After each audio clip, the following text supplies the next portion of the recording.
Мы знаходзімся ў рэзідэнцыі амбасадара Злучаных Штатаў Амерыкі ў Варшаве Марка Бжезінскага, і гэтую размову мы записываем некалькі дзён перад другой гадавінай скрадзеных выбараў у Беларусі. Ambassador Brzezinski, thank you very much for this opportunity that we can talk to you here today. I know that you are not ambassador to Belarus, you're ambassador to Poland, but anyway you decided that you can talk to us about Belarus, speak about Belarus, and I think that our viewers will appreciate that fact. Thank you, Igor, for having me today. And I think most important in terms of the topic of our conversation today, the second anniversary of the fraudulent elections held in Belarus in 2020, is that I'm a U.S. ambassador. And the U.S. government in its entirety stands with the freedom fighters and the democracy activists of Belarus. We're proud of them. We're proud of their struggle. We acknowledge their sacrifice, the suffering that they endure, their families, and I'm highly aware that the journalist Irina Slamikova is imprisoned in Belarus, is suffering because of her trade, media, free media. We stand in solidarity with her, and we call for her immediate release. Thank you for mentioning our former colleague. It's very important for us that diplomats, politicians in other countries, they remember about what's going on in Belarus, because after 2 years that passed after elections and since the war in Ukraine started, we think that sometimes Belarus it's overshadowed by what's going now in Ukraine. Is it true or not? Or Belarus is still the topic that is important for Western democracies? Well, freedom and democracy in Belarus is absolutely an imperative in America, for the U.S. government, and for democracies around the world. We see what is happening. We saw what happened 2 years ago with an election that was not free and fair. We saw what happened 2 years ago in terms of Lukashenko assuming power, not on the basis of a free and fair election by his people, and we see the human rights violations that are occurring today.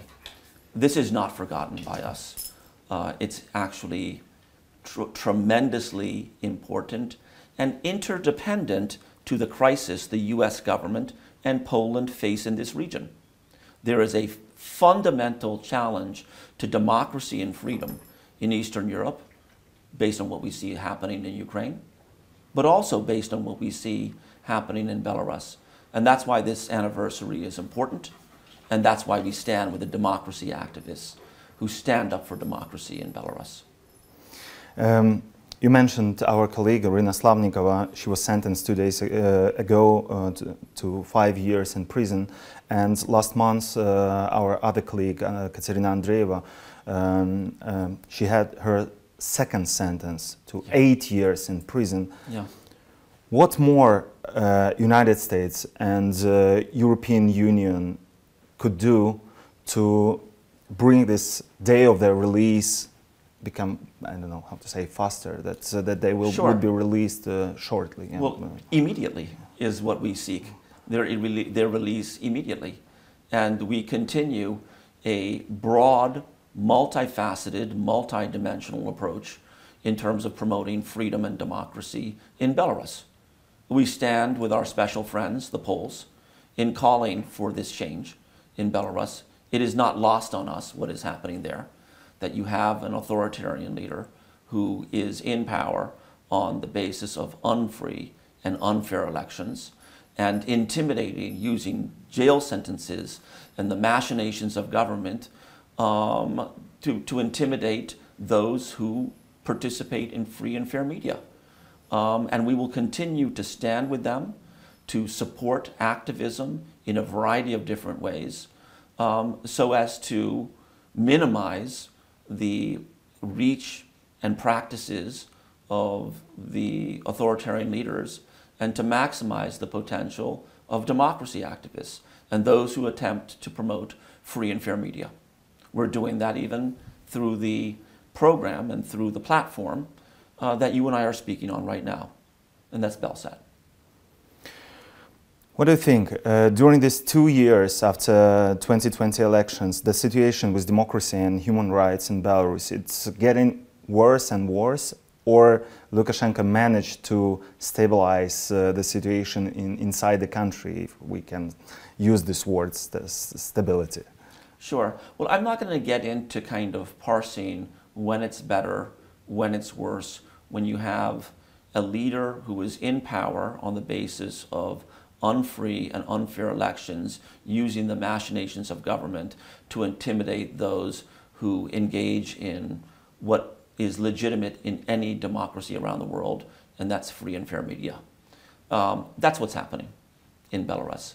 And we will continue to work to empower those who attempt to stand for the rights of the people of Belarus and to stand for freedom and quite frankly, humanity in that country. The people of Belarus deserve better. They have seen how democracy and freedom can flourish immediately to its west. I think that in many ways what's happened in the first 3 decades of the post-communist era in Central and Eastern Europe provides important models, important examples of what works, what doesn't work. And we hope the same for the people of Belarus. They deserve better, and I hope as soon as possible get better. The United States did not recognize Alexander Lukashenko as president, and they did not recognize the elections in 2020. But right. Did something change from this time? I mean, who is Alexander Lukashenko today for US? Well, Alexander Lukashenko is someone who has, quite frankly, shifted his positions as many different ways as humanly possible over the last 30 years with regard to his orientation with the West, with regard to his orientation towards Russia, in order to advance a fundamentally arrogant and self-centered goal, keeping himself in power. That is who he is to us, and the people of Belarus deserve better. And if I may ask about authorities of Alexander Lukashenko, are the government clerks who work for him and diplomacy staff, do you recognize them? I mean, are they, do you split them from Alexander Lukashenko? I understand your question. Alexander Lukashenko is not doing this on his own. He has people working with him, collaborators that are part of this unfortunate effort that he has undertaken, and it's not something that we miss. We have a pretty detailed scientific understanding of what it has taken to put Alexander Lukashenko in power in Belarus, and who participated in this and who didn't. It's not lost on us at all. At the same time, we stand with those promoting democracy, freedom, and human rights in Belarus. We do so responsibly. We do so with a view not to make matters worse, but to make matters better for them in particular, but also for all the people of Belarus who deserve much better than what they have today. Representatives of the United States, including the US ambassador to OSCE, Carpenter, recognized Lukashenko as an ally of Russia in this attack on Ukraine, and a lot of other representatives of the US, they repeat this statement that Alexander Lukashenko also is responsible for this war because he helps Russia to attack Ukraine. But then why consequences for these two regimes, Russian and Belarusian, are not the same, I mean, in terms of sanctions? Well, you know, sanctions are targeted at different entities in this part of the world for different reasons. Clearly, Putin is not operating on his own in terms of what has manifested into the crisis in Ukraine and has turned humanity in Eastern Europe upside down by forcing millions and millions of East Europeans from their homes. That is something that is, I mean, what we're seeing today, Igor, is images that you would see from footage from World War II in Ukraine. People being put on buses and driven away into Russia. Bombs being thrown into apartment buildings, schools, medical facilities. We understand that Putin is not operating alone, and we are well prepared to, first of all, support the people of Ukraine in their fight to push back Russia, and then also to protect every square inch of NATO territory, which we are in right now, in Poland. And so I will leave it at that in terms of how we differentiate between who gets sanctioned and how. But there are many actors in this part of the world who we have our eyes on because of pernicious, atrocious activities that they've been conducting in Ukraine, in Russia, and in Belarus. Then I maybe rephrase my question. Do you think that sanctions that were imposed against the Lukashenko regime are enough? Well, sanctions take a while to have an effect. And we're seeing across this region the slow but increasing pressure economically, legally, in terms of the ability to travel, in terms of the ability of people to engage in the West as those sanctions have an effect. Hundreds and hundreds of entities in this part of the world are now sanctioned. And that is with a view that they may not have the impact today that we want them to have as soon as we impose those sanctions, but they will have their impact. And it is not lost on authorities in the West who is sanctioned and how. You know, we live at a time, Igor, when it's forensically easier than ever before to understand who is doing what, who is traveling where. And that should be relevant to the people and entities who are sanctioned. Leaders of Belarusian democratic movement, including Svetlana Tikhanovskaya and Pavel Latushka, believe that Belarus is now under occupation. You can even hear someone is saying, experts are saying that we are under double occupation. First is from regime of Alexander Lukashenko, inside occupation, and another is from the Kremlin, from Russia's side. Would you agree with this definition that Belarus is occupied? You know, I think in really engaging in that kind of trying to define whether Belarus is occupied or not misses the point. What is the point? Because the point, most importantly, is that activists and journalists and those fighting for democracy and freedom in Belarus have been imprisoned, have been treated horrifically for a number of years. So those are acts by under the authority and under under the claim of the state that cannot be missed. And so what we are doing in the West is identifying who is perpetrating what and preparing and getting ready to take steps to engage with those who are trying to help them and to engage those who are being treated brutally in order to improve the situation. We have sanctions in place to send the message that you will not be part of the modern world, you will not be part of the West if you engage in behavior that is more reminiscent of World War II. But do they care? The leaders like Lukashenko and Putin, do they care? I believe over time they will care because it's not just them who are sanctioned.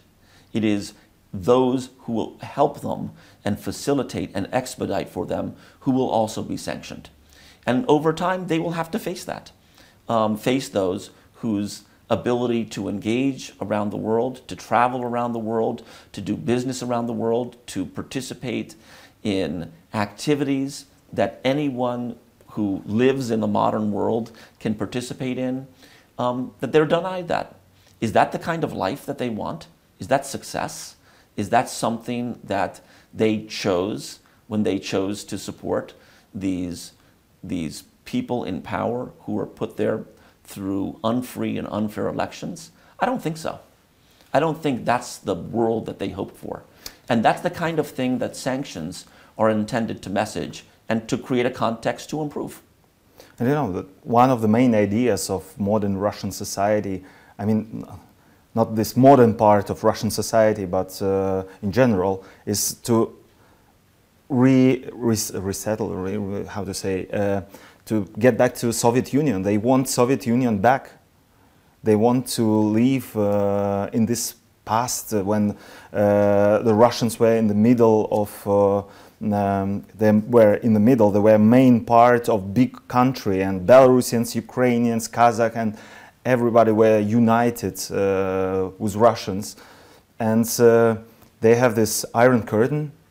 Yeah, well, everything, and they want to be a Soviet Union again. We're talking about two leaders, Putin and Lukashenko, who literally hail back professionally to the former Soviet Union. One, a KGB agent, who's the son of a KGB agent, and the other who was a member of the Soviet bureaucratic apparatus. Okay. And it's now 2022, 3 decades since the collapse of the Soviet bloc. How is that progress? How is that at all modern? You know, generational change is meant to produce new ideas, new approaches to what makes people anxious and uncertain in our time. And you have two countries who literally are led by people who are throwbacks to the old Soviet Union and the worst parts of the old Soviet Union. I think that that's atrocious. And it's worth thinking about how unfortunate that is. Anyone who talks or acts in a way to promote the former Soviet bloc, the people around them have to ask themselves, what are they doing? How is that something that the people desire? I don't see people calling for the restoration of the old Soviet bloc in mass numbers on the streets. I've never seen that. And that is what these, quote, leaders, end quote, aspire to do. And that's a terribly unfortunate situation. And again, the people of Belarus and the people of Eastern Europe deserve a lot better than that. Okay, let's stop talking about Putin and Lukashenko and their past. Let's talk about 2022. Svetlana Tikhanovskaya, since 2020, Belarusian democratic forces have been discussing the creation of the government in exile, Belarusian democratic government in exile. If it would be created, would the United States recognize it? You know, what we're doing, Igor, is we're supporting as many different mechanisms and platforms as possible to advance democratic governance and the rule of law and human rights in Belarus. I don't want to get into specifics about what we will support and what we will not support, but clearly what I've just said are consistent with the US government activities vis-a-vis Belarus for a number of years now. We fully intend to continue to support those actors in those important areas, and the crisis in Ukraine makes positive steps forward in Belarus much more important, not less important. What do you think about Belarusians fighting for Ukrainian freedom, the regiments Kalinovsky and Pahonia? We support those fighting for Ukrainian freedom and independence. We're supporting, providing that support ourselves, the US government. We stand with the brave people of Ukraine who are risking their lives and those of their families every single day to try to throw out the Russian occupiers. And I feel that the people of Ukraine 100 years from now will remember those who were their freedom fighters, will remember those who risked everything so that their country could be independent and sovereign, and who ultimately were successful as true warriors for their land and for their people, and they'll be remembered as heroes. and we're going to continue to support them. Oh, great to hear. It's from U.S. Ambassador. Among the Belarusian democratic forces, there is a discussion on the creation of national liberation movements. We're talking about some creating a force that can liberate Belarus, maybe in even military force way. And critics of this idea say that it would be never recognized if it will be formed. It will be never recognized by any country, any allied country to Belarusian democratic movements. What do you think? Well, without going into specifics beyond what I'm saying, the United States supports the movement to promote democracy, freedom, and human rights in Belarus in a way that's catalytic to progress as something that the people of Belarus deserve. And we're going to continue to do that. And I feel that the people of Belarus have stepped up in ways that are so brave, in the sense that they went out to the streets and they protested peacefully for a replacement of an authoritarian government with truly freely elected and fairly elected representatives of their people. Before I became ambassador to Poland, I was in the private sector, and I did a lot of television in America as it pertains to Belarus. And I would repeat 3 words consistently when I did those interviews. What are these? I support Svetlana. And that's something that the US government has made clear that we support. And we will continue to support Svetlana and all the democracy activists in Belarus. They are the epitome of bravery. They are the people we know as heroes. They are deserving of our support, and they'll go down in history of their country as people who risked everything for something much larger than themselves. And that's the freedom and individual and personal liberty of their people. That is a great statement in terms of what the people are doing in Belarus today. Maybe my last question. We hear many voices, and they come even from United States and European Union countries, that Ukraine needs to make concessions to Russia, give up part of territory to Russia to stop this war. If it's possible, is it possible that one day United States, they will give up on this, they will be tired on this Ukrainian war with Russia, and they will recognize Ukraine and Belarus, by the way, a part of Russian world, and will say, okay, we retreat from this territory. It's up to you, Vladimir, what to do here. So, Igor, I could not be more clear in terms of what I'm about to say. The United States supports the people of Ukraine as they throw out their Russian occupiers in an enduring and long-term way. We stand with the people of Ukraine to supply them what they need to undertake their fight with the Russian military who occupy their lands. Supporting the people of Ukraine as they fight against this occupier is an absolute imperative for the US government, and it is something that is enduring. And that's not just talk.